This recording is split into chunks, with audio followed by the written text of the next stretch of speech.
What would it take, you think, to get a deal done at this point? How close is a potential deal? Well, I don't know if I'd say the net word is close. I think movement, which is, look, if we want to be, we need to be realistic here. The only way you get a bill passed, right, is simple.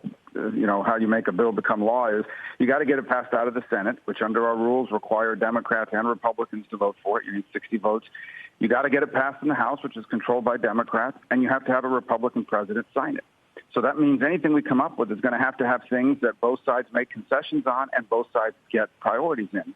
And the only way to do that is for each side to kind of move towards each other to get a deal done. And up till last night, there was no movement towards each other. At least now there's been an agreement to say, all right, well, we want to get a deal done by the end of this week so we can have a vote on it early next week and get it done. So that's a positive sign. Obviously, there's a lot of work to be done now to bridge some of these divides, which are still pretty wide in issues like unemployment, foreclosure, liability, and protections, and things of that nature.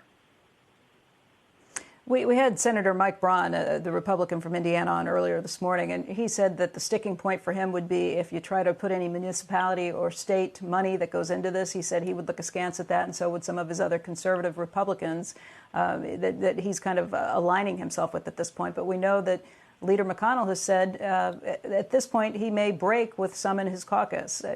I'm guessing from talking to you in the past and from listening to what you're saying right now that you might be inclined to go along with a package that some of your Republican colleagues might not. Is that true?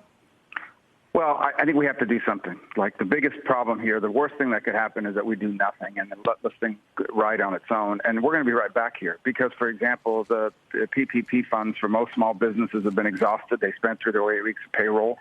So you're going to begin to see at some point small business layoffs again as companies ran out of the PPP money. There's still great uncertainty in whatever sector they're in, and they start laying people off. So that's a real thing, and we're going to see it, and unfortunately, and then that begins to trickle across the rest of the economy, including the real estate sector, because they can't pay rent and so forth.